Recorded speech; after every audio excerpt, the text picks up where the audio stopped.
आपण काल आज सकाळी काउंटिंग सुरू होईपर्यंत प्रत्येक जण आपापले परीनं अंदाज व्यक्त करत होते। काल तर मी स्वतः वेगवेगळ्या चॅनलला बघत होतो, म्हणजे आम्ही तिघं कशातच नसल्यातच जमा होतो। बाकीच्यांच्या गाड्या फिरवणं, ड्रायव्हिंग करणं, इकडे जाणं तिकडे जाणं इतकं काही सुरू होतं की आम्ही पहिल्यांदा 1:45च्या पुढे जाऊ आम्हाला वाटत होतं। कालचं सगळं बघितल्यानंतर आम्हाला वाटायला लागलं की आपण कुठेतरी खाली जातोय का काय।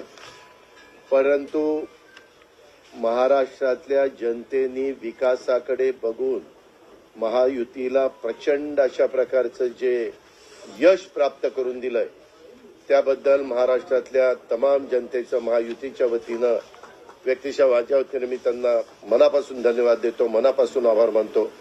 सगळेच कार्यकर्ते राबले, उमेदवार राबले, सगळे सहकारी घटक पक्षाचे, मित्र पक्षांचे सगळे आमचे सहकारी त्याच्यामध्ये स्वतःला झोकून दिलं आणि सगळ्यांनी ही निवडणूक आपली स्वतःची निवडणूक आहे असं समजून त्या ठिकाणी कामाला लागले। आमच्या ज्या योजना होत्या योजनांच्या बद्दल बरेच थोडीशी चेष्टा मस्करी करण्यात आली, आम्हाला त्याच्यामध्ये दोष देण्यात आला, आमची थोडंसं टीका टिप्पणी करण्यात आली की राज्य कंगाल केलं, अमुक झालं तमुक झालं।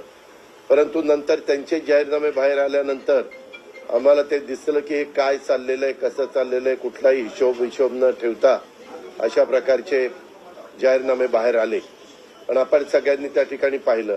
आम्ही मुळात काय केलं, लोकसभेच्या निवडणुकीच्या निमित्तानं आम्हाला मोठं अपयश आलं। म्हणजे महाराष्ट्रामध्ये आम्हाला तिघांनाही वाटलं नव्हतं की बाबा अशा प्रकारचं आपल्याला अपयश मिळेल, परंतु ते मिळालं, आम्ही ते मान्य केलं। त्याच्यातून आम्ही पुन्हा सावरण्याचा प्रयत्न केला। अर्थसंकल्प सादर करत असताना आम्ही सरकारमध्ये तिघांनी मिळून काही योजना जाहीर केल्या।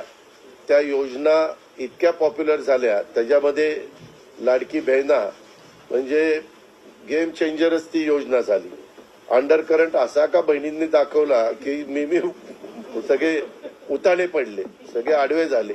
हे माझं स्वतःचं स्पष्ट मत आहे, प्रत्येकाची वेगवेगळी मतं असू शकतात आणि उलट आमच्यावर आता जबाबदारी वाढलेली, कारण एवढ्या प्रचंड बहुमताने, म्हणजे मी तर जसा राजकारणात आलोय तसं 222 आणि 225 महायुतीला किंवा कुठल्याही आघाडीला महाराष्ट्रामध्ये तरी कधी असं यश मिळालेलं माझ्या तरी पाण्यात नाही, माझ्या तरी ऐकवत नाही।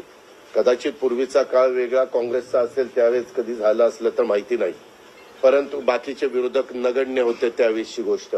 परंतु अलीकडच्या काळामध्ये जसं आम्हाला समजतंय तसं तर एवढं प्रचंड यश हे पहिल्यांदाच मिळालेलं यशाने आम्ही हुरळून पण जाणार नाही आणि आम्ही अतिशय जमिनीवर पाय ठेवून आता म्हणजे जसे जसे ते आकडे आम्हाला दिसत होते तसे तसे तसे फायनान्सच्या गोष्टी माझ्या डोळ्यासमोर येत होत्या। मी देवेंद्रजींना पण फोन केला तेव्हा म्हटलं देवेंद्रजी खूप काही काम करावं लागेल। एकनाथरावजींना पण तसं सांगितलं की फार आर्थिक शिस्त आपल्याला त्याच्यामध्ये आणावी लागेल आणि आम्ही आणू। त्याच्यात आम्हाला हे नवीन नाहीये, आम्ही सगळे अनुभवी माणसं, आम्हाला त्याच्यामध्ये कुठली काही अडचण नाही आणि शिवाय आमच्या पाठीशी केंद्र सरकार आहे, तो आम्हाला खूप मोठा एक आधार आहे, एक आमच्या पाठीशी एक मोठा भक्कम अशा प्रकारचा भरोसा आहे आणि त्याच्यामुळं या सगळ्या ज्या काही गोष्टी झालेल्या आहेत, आता विरोधक टीका करतात की बाबा बॅलेट पेपरनी घ्यायला पाहिजे होतं, मग बॅलेट पेपरने लोकसभेला पण घ्यायला पाहिजे होतं। लोकसभेचा निकाल लागला की तो बरोबर आणि इथला निकाल लागला की मग बॅलेट पेपर यायला पाहिजे, मग मशीन काय ईव्हीएम बरोबर नाही, असं नाही चालत। आता झारखंड पण आमच्या हातनं गेलंच ना, आम्ही कुठं काय म्हणतो, ठीक आहे त्या जनतेने कौल दिलेला आहे तशा पद्धतीनं महाराष्ट्रातल्या विशेषतः महाराष्ट्रामध्ये बऱ्याचदा आपले जे 6 रिजन आहेत ना, मराठवाडा, विदर्भ, पश्चिम महाराष्ट्र, कोकण, मुंबई, अशा सगळ्या वेगवेगळ्या रिजनमध्ये, नाशिक, सगळीकडेच तुम्ही बघितलं तर सगळीकडे महायुती जोरात चालली।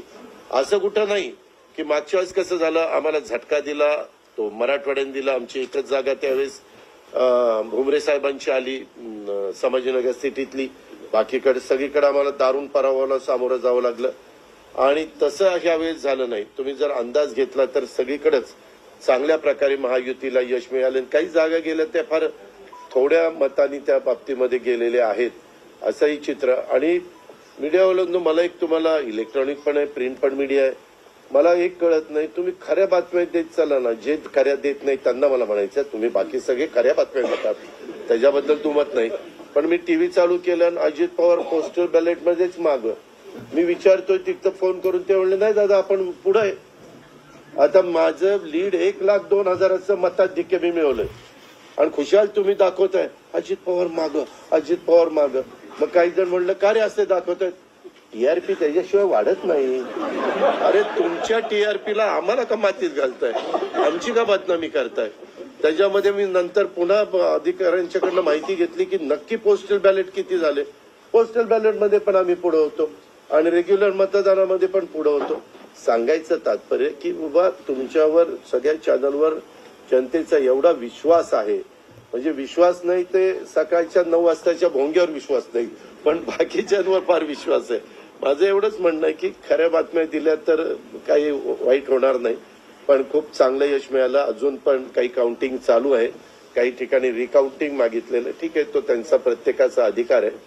पण खरोखरीच सगळ्याच राज्यातली जबाबदारी आम्हा महायुतीवर वाढलेली आहे आणि त्या उलट आम्हाला अधिक जास्त बारकाईनं इथून पुढे काम करावं लागणार आहे. कारण एवढं दैदिप्यमान यश या सगळ्यांनी मिळून दिलेलं आहे आणि जनतेचे मानावे तेवढे आभार कमीच आहेत. म्हणजे काय आता त्यांच्याकरता, म्हणजे त्यांच्या ऋणातच आम्ही राहू इच्छितो. आणि 5 वर्ष अक्षरशः अतिशय एकोप्याने ही युती शेवटपर्यंत कशा पद्धतीनं काम करेल आणि जनतेने टाकलेल्या विश्वासाला कुठल्याही परिस्थितीमध्ये तडा जाऊन दिला जाणार नाही.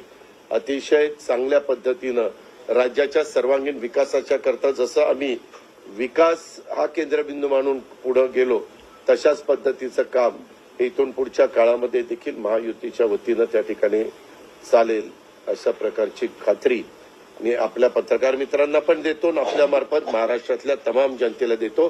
पुन्हा एकदा मतदार बंधू भगिनींचं, सर्वांचं, मीडियाचं, इलेक्ट्रॉनिक प्रिंट, सर्वांचं मी मनापासून आभार मानतो, मनापासून धन्यवाद देतो. धन्यवाद. एक आपला ऐतिहासिक विजय झालेला आहे आणि त्यामुळे खऱ्या अर्थाने आमची जबाबदारी वाढलेली आहे. आता या सगळ्या ज्या काही जे घेतलेले आम्ही निर्णय आहेत, हे आमचा एकही निर्णय कागदावर राहिलेला नाही. मी त्या सगळ्या निर्णयात जाऊ इच्छित नाही, पण एकही निर्णय आम्ही कागदावर ठेवला नाही. कुठली योजना आहे ती कार्यान्वित केली आम्ही जे बोललो, आमची हातपाय काय म्हणतो त्याला, पांघरून पाहून आम्ही ते आम्ही अंतरून पाहून पाय पसरले आणि ज्या योजना आम्ही केल्या, या योजनांचं पूर्णपणे त्याच्यामध्ये कुठलीही योजना बंद होणार नाही याची आम्ही काळजी घेतली. सगळे नियम आम्ही पाळले, सगळ्या आरबीआयच्या, केंद्र सरकारच्या गाईडलाईन आम्ही पाळल्या, कुठलंही व्हायलेशन आम्ही केलं नाही.